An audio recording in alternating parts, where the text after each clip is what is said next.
ಕೃಷ್ಣ, ಕೆಟ್ಟ ಮಾತಿಗೆ ಮೌನವೇ ಉತ್ತರವಾ ಕೃಷ್ಣ? ಹೌದು, ಮೌನವು ಕೆಲವೊಮ್ಮೆ ಅತ್ಯಂತ ದೊಡ್ಡ ಪ್ರತಿಕ್ರಿಯೆ.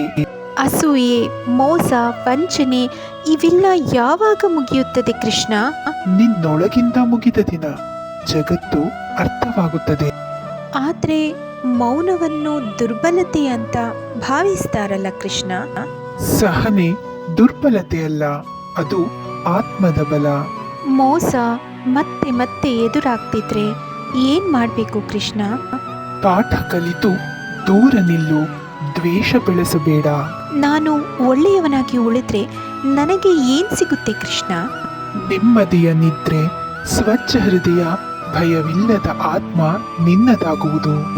ದ್ವೇಷದ ಮುಂದೆ ಪ್ರೀತಿ ಸೋಲುತ್ತದ ಕೃಷ್ಣ? ಇಲ್ಲ ವತ್ಸ, ಪ್ರೀತಿ ನಿಧಾನ ಆದರೆ ಶಾಶ್ವತ. ಈ ಜಗತ್ತಿಗೆ ಇನ್ನೂ ಆಸೆ ಇದೆಯಾ ಕೃಷ್ಣ? ನಿನ್ನಂತ ಪ್ರಶ್ನೆ ಕೇಳುವವರು ಇದ್ದಾರೆ ಎಂದರೆ ಖಂಡಿತ ಇದೆ. ಹಾಗಾದರೆ ನಾನು ಜೀವನವನ್ನು ಗೆಲ್ಲಬಹುದಾ ಕೃಷ್ಣ?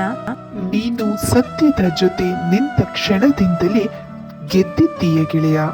ಹಾಗಾದರೆ ನಾನು ಜೀವನದ ಯುದ್ಧ ಮಾಡಬೇಕಿಲ್ಲವೇ ಕೃಷ್ಣ? ಯುದ್ಧ ಹೊರಗಲ್ಲ, ನಿನ್ನೊಳಗೆ. ಅಹಂಕಾರ, ಅಸೂಯೆಯ ವಿರುದ್ಧ. ನಾನು ಏನು ಆಯ್ಕೆ ಮಾಡಬೇಕು, ಈ ಜಗತ್ತನ್ನ ಅಥವಾ ನನ್ನ ಧರ್ಮವನ್ನ ಕೃಷ್ಣ? ಧರ್ಮವನ್ನು ಆಯ್ಕೆ ಮಾಡು, ಜಗತ್ತು ನಿನ್ನನ್ನೇ ಹಿಂಬಾಲಿಸುತ್ತದೆ.